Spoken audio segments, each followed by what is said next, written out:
प्यारे बच्चों, आज जो मैं कहानी आपको सुनाने जा रही हूँ उसका नाम है दूसरा साया। कुत्ते को इस तरह भौंकते हुए देखकर अली के कदम चलते चलते रुक गए। उसने जो मंजर देखा उससे उसकी आंखें हैरत से फट गईं। उसने देखा कि एक कुत्ता मोती उसके साये के पास आकर भौंक रहा है। अली के साये के साथ एक और साया भी था। अली की उम्र 14 साल थी। उसे तजस्सुस हुआ कि इंसान के साथ सिर्फ उसका साया होता है, मगर ये दूसरा साया किसका है, जबकि वो वहां पर अकेला था। उसने अपने घर की तरफ दौड़ लगा दी। दूसरा साया भी उसके साथ दौड़ लगाने लगा। कुत्ता भी मुसलसल भौंक रहा था।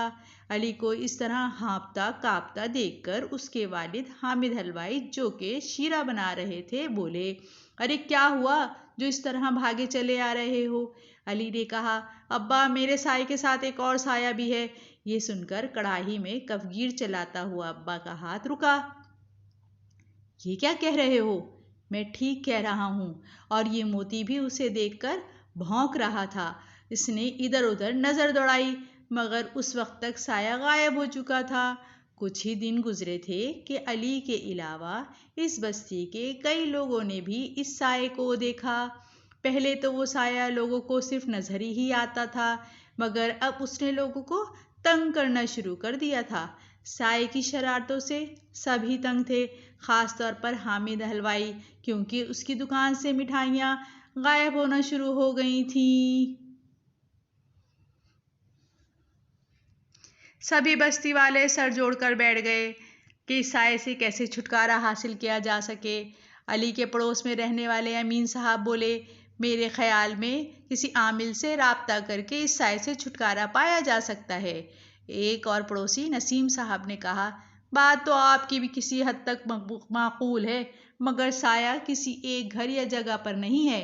आमिल अमल किस मुकाम पर करेगा? तीसरे पड़ोसी शफीक साहब ने राय दी, हाँ नसीम भाई सही कह रहे हैं, हमें कुछ और सोचना होगा। हामिद हलवाई ने कहा, अरे वो कमबख्त मेरी मिठाइयों का दुश्मन है। मैं तो कहता हूँ मिठाई में कोई ऐसी चीज़ मिला दी जाए कि वो खाए तो फिर उठ ना पाए। अमीन साहब बोले, देखो, वो कोई इंसान नहीं है जो इन चीज़ों का उस पर असर होगा।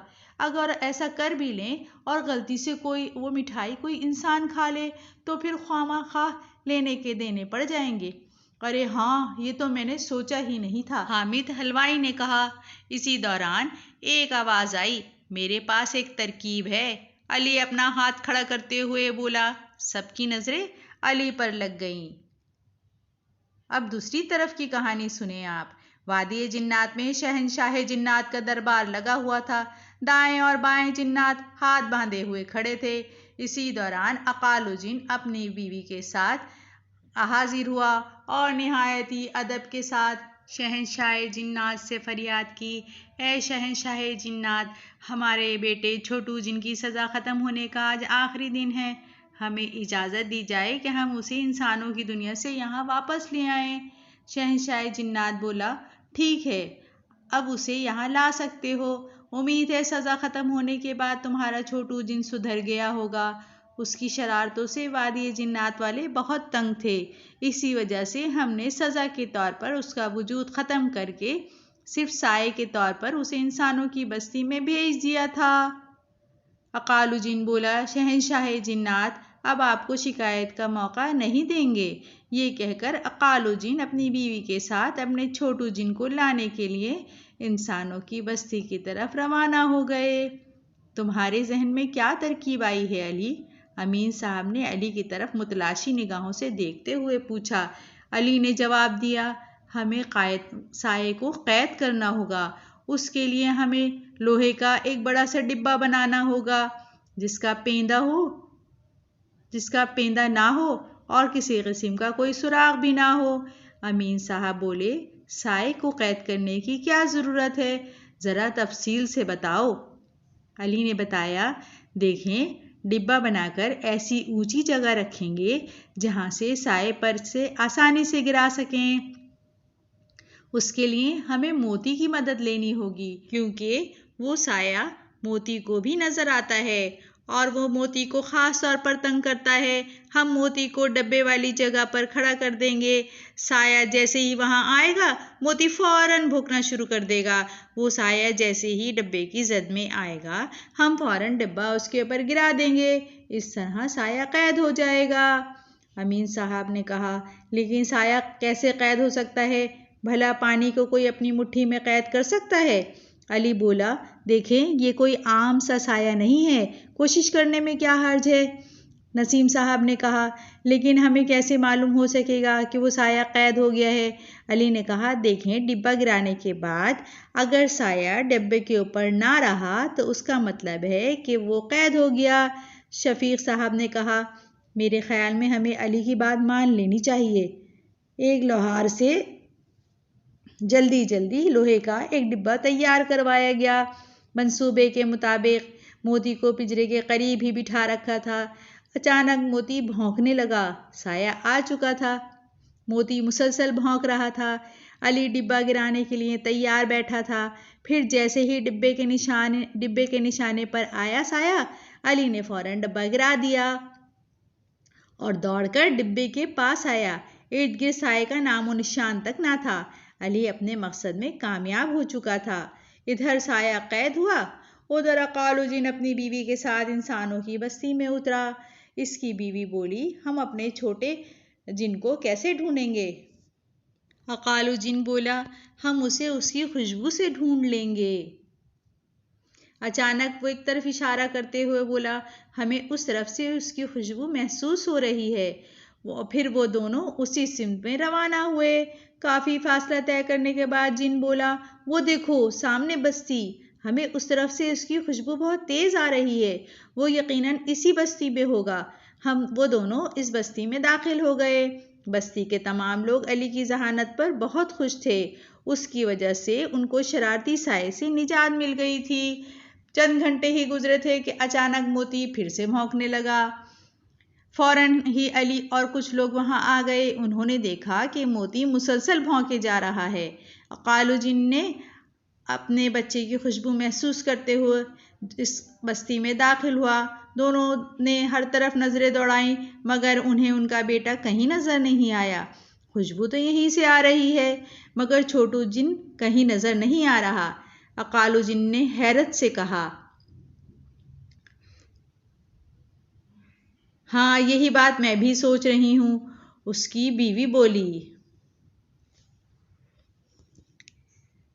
अचानक जिन रुका और एक तरफ इशारा करते हुए कहा, मुझे इस तरफ से उसकी खुशबू ज़्यादा तेज़ आ रही है। दोनों उस तरफ तेज़ी से लपके और वहां पहुंचे ही थे कि अचानक कुत्ते के भौंकने की वजह से उनके पांव रुक गए। अकालुद्दीन ने अपनी बीवी को बताया, इंसान हमें चाहे देख ना पाए, मगर जानवर हमारा वजूद महसूस कर लेते हैं। वहीं उन्हें एक लोहे का डब्बा नजर आया। अकालुद्दीन चीखा, मुझे इसी डब्बे से खुशबू बहुत तेजी से आती महसूस हो रही है। हमारा छोटू इसी डब्बे में है। दोनों जिन ये देखकर हैरान रह गए कि आनन फानन कई लोग वहां जमा हो गए थे। अली वहां पर मौजूद अमीन साहब से बोला, मुझे लगता है कि कोई और मखलूक भी है जो इस पिंजरे के पास मौजूद है, वरना मोती बिलावजह इस तरह ना भौंकता। अमीन साहब ने कहा, हाँ बेटा, अल्लाह ताला ने जानवरों और परिंदों को ये खुसूसियत दी है कि वो इस चीज़ को भी महसूस कर लेते हैं जो आम इंसान नहीं देख सकते। अकालुद्दीन और उसकी बीवी डब्बे के पास ही मौजूद थे। उन्होंने छोटू जिन को पुकारा तो डिब्बे में से आवाज़ आई। माँ बाप बेटे की आवाज़ सुनकर बेचैन हो गए। अकालुद्दीन की बीवी बोली, आप कुछ करें और छोटू को बाहर निकालें। कालू ने कहा, देखो, इंसान को कमज़ोर मत समझना। अगर हमारे छोटू को कैद कर सकते हैं तो हमें भी नुकसान पहुंचा सकते हैं। बहरहाल कुत्ते के मालिक से बात करने की कोशिश करता हूँ। फिर एक ज़ोरदार हवा चली। अली को अजीब सी खुशबू महसूस हुई। इसी दौरान उसे एक आवाज़ सुनाई दी, देखो, मेरी आवाज़ सिर्फ तुम ही सुन सकते हो। मैं एक जिन हूँ और तुमने जिस साये को कैद किया हुआ है वो मेरा बेटा छोटू जिन है। अली पहले तो घबराया, फिर संभल कर बोला, तुम्हारा छोटू बहुत शरारती है, उसने हमें बहुत तंग किया हुआ है, इसी वजह से हमने उसे कैद कर दिया है। वो बोला, असल में ये बच्चा वादी जिन में भी खूब शरारतें किया करता था। शहंशाह जिन्नात ने सज़ा के तौर पर सिर्फ साया बनाकर उसे इंसानों की बस्ती में भेज दिया था, और अगर वो फिर भी शरारत से बाज नहीं आया, बहरहाल तुमने उसे जो सज़ा दी है, मुझे यकीन है कि उसकी अकल ज़रूर ठिकाने आ गई होगी।